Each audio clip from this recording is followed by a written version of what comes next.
Hey everyone, this is Jeff Batt with Learning Dojo, and welcome to this video. If you want to check out more videos like this, feel free to go to learningdojo.net. You can check out all the different courses and resources and downloads and everything that I provide at learningdojo.net.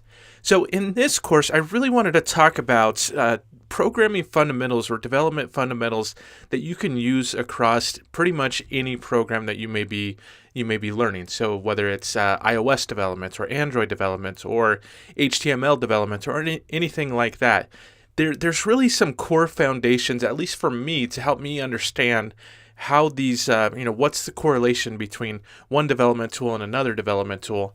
And I want to talk about those building blocks, and I want to talk about how they actually apply and how you can actually look for those in any application or any framework or any coding language that you may be trying to learn. So I'd like to think of this, to put it in context or to use an analogy here, I like to think of it when you're developing or you're coding or something like that, you're actually telling a story. Whether it's a mobile application or whether it's an e-learning course or whether it's a website or something like that, you're telling a story. And so you're going to tell the story of your company, you're going to tell the story of, a specific course or something like that. And so really, all this development is basically telling that story and creating that story for the user.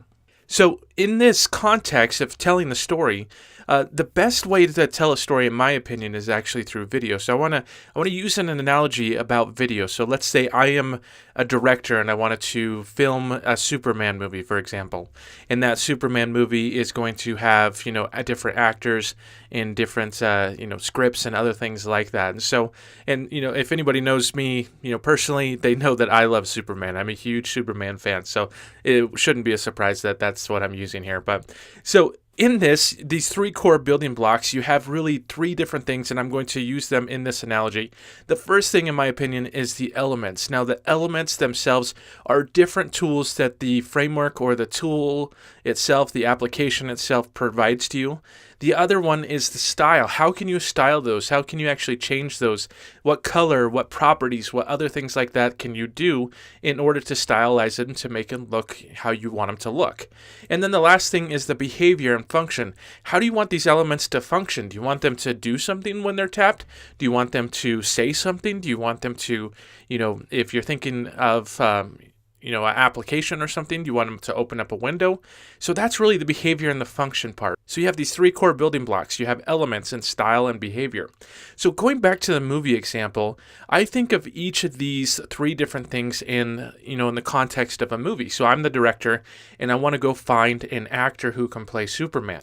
So I'm not just going to go out and find anybody. I need to find somebody that has some core essentials to that person, some core features, lets me know that they can actually play the Superman role. And so you can see here, Henry Cavill, that would be a better fit than going out and casting Danny DeVito or something like that.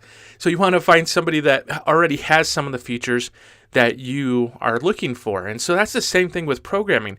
Whenever you're learning a new application, whether you're learning a new coding language or something like that, the first thing to do is get to know the elements, get to know the different things that are inside of the tool that allow you to go in and explore, okay, this does that, okay, they have this type of button, they have this type of table, and so forth. I'm going to use three different types of programming or three different types of development tools to actually compare that. So if I'm doing just HTML5 developments, then I have these different elements like H1 tag, paragraph tag, and those are different elements, and each of those elements comes with some core styling.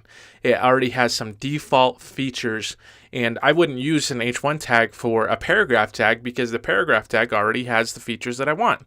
And so I would just use the paragraph tag instead of the H1 tag. So same thing if you're developing like an iOS application. Apple provides different core elements that has different features automatically out of the box. Now those features may change depending if Apple decides to update it, but the same thing goes with like PowerPoint. If you have PowerPoint, if Microsoft decides to update PowerPoint, well, now you may have different elements.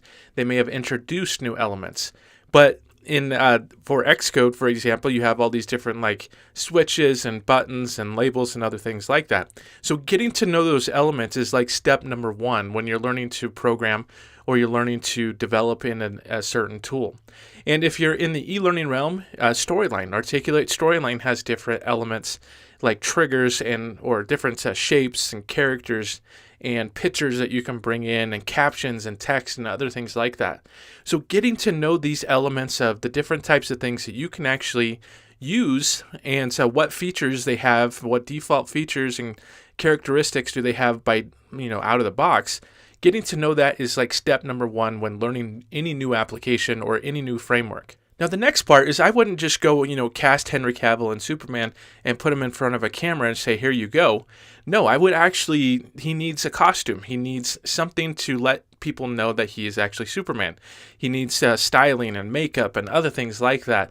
So I still have those default kind of core characteristics of Henry Cavill here, but I have added the styling on top of that, which makes him look so much better and so much more like the character of Superman. So you need to do the same thing when you're actually programming or when you're doing working with a development tool. Whether it's HTML and you go into the CSS, you're basically going in and you're defining the properties and the values. So I'm going to move this to the top. And so a property, going back to Henry Cavill, a property would be his hair. What color of hair? Now I could change that property. I can change the value of that property. I'm not changing the property, it's still hair, but I change the value to be blonde if I decide that I want his hair to be blonde. Now I can also go in and change the property, the values of each property inside of CSS. So if I want a button to be a width of 180, if I want the height to be 60, I go in and I don't change the property, but I change the value of that property. And that's important to understand because each element has different properties. Some have certain types of properties, others have other types of properties. And then the next step is basically knowing what you can do with each of those properties. So going back into something like Xcode, for example, which is the application that you use to develop iPhones, there's some properties that you can do and some properties that you can't do depending on which element that you're working with. So in this case, I'm just working with a view and I can change the background, I can change the color, I can change other things, but I can't change the text font size or anything like that because that's not what this element's all about. That's the text element. So I would need to go grab a text element. And same thing inside of like a storyline or a PowerPoint, you have different things to go in and change colors. So the color itself, like a background color, I'm not changing that property. I am changing the value of that property. Width and height are also basically properties, and you can define the values for each of those properties. And really, that's part of telling the story, is knowing your elements and then stylizing those elements and then putting those elements together to create the scene, to create the the window or the page or anything like that. And so that's really an important part of actually developing, is knowing the styles and knowing the properties and values that you can update. So the final thing is I wouldn't just send Henry Cavill in there and say, hey, just go look at the camera. I would need to give him some types of instructions. I would need to tell him what to do in certain situations, or I would need to give him the script saying, once Lois Lane says this, you go ahead and say that. And so you definitely need to provide behavior. Now, you don't need to provide behavior on every property, so there's different properties or different styles or different elements in the scene itself, like the chair and everything like that. And you wouldn't need to tell everybody or all these different elements what to do when you're developing, but you do need to tell basically the ones that are going to be listening for this behavior.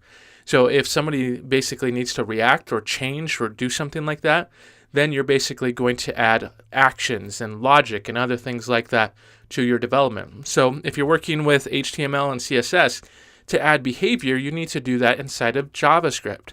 And so JavaScript is basically what I add on to basically tell the elements what to do in certain situations.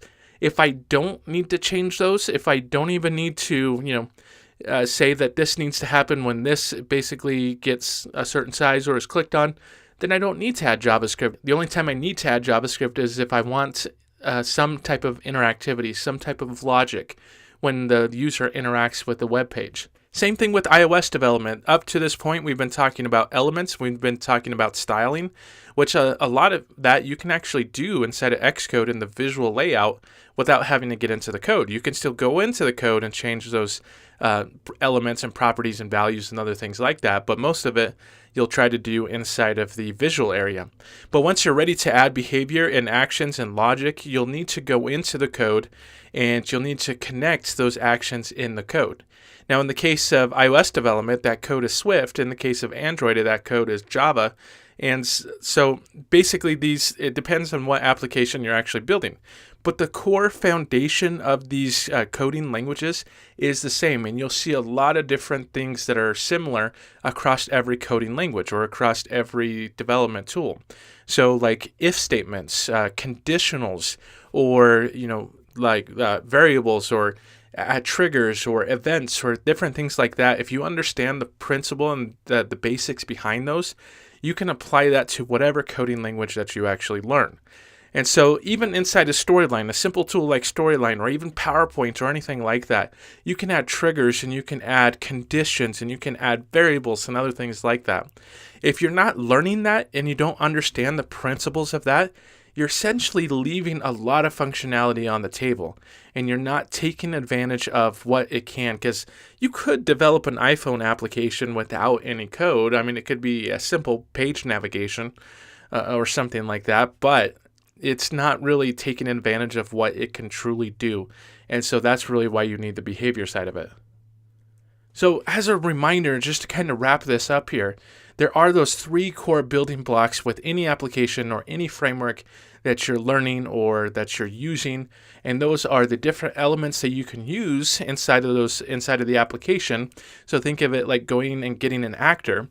The other one is the style, adding style to the actor itself and making that actor, look and styled exactly how you want it to look to fit your story, to fit whatever story you're telling in your development.